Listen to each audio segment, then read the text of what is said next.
क्या आप जानते हैं महाभारत का सबसे दुखद और महान त्याग किसने किया था? वह था कर्ण। कर्ण जन्म से ही साधारण नहीं थे, वे सूर्य पुत्र थे।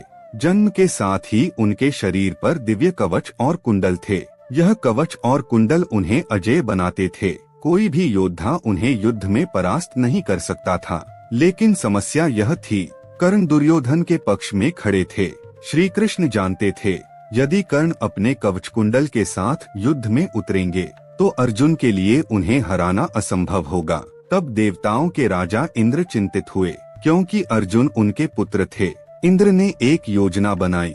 वे ब्राह्मण का रूप धारण करके कर्ण के पास पहुँचे। कर्ण उस समय दान कर रहे थे। उन्होंने प्रण लिया था, जो भी याचक आएगा खाली हाथ नहीं जाएगा। ब्राह्मण रूप में इंद्र ने कहा, मुझे आपका कवच और कुंडल चाहिए। क्षण भर के लिए आसपास सन्नाटा छा गया। कर्ण समझ गए थे, वे जानते थे यह कोई साधारण ब्राह्मण नहीं है।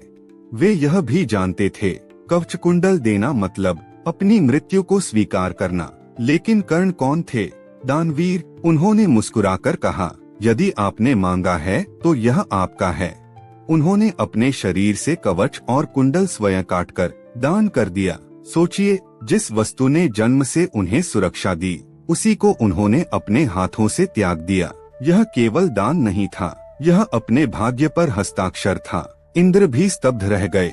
उन्होंने प्रसन्न होकर कर्ण को एक दिव्य शक्ति दी, वज्र जैसी शक्तिशाली अस्त्र। परंतु वह अस्त्र केवल एक बार चल सकता था। कर्ण ने उसे अर्जुन पर नहीं, घटोत्कच पर चलाया और उसी क्षण उनकी सबसे बड़ी शक्ति समाप्त हो गई। यह कथा हमें क्या सिखाती है?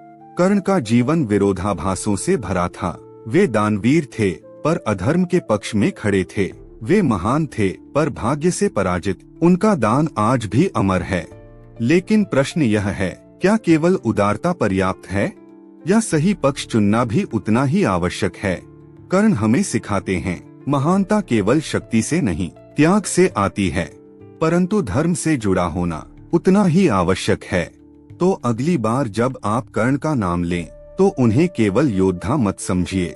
वे त्याग के प्रतीक थे, परंतु अधर्म का साथ अंत में उन्हें बचा नहीं सका। जय श्री कृष्ण।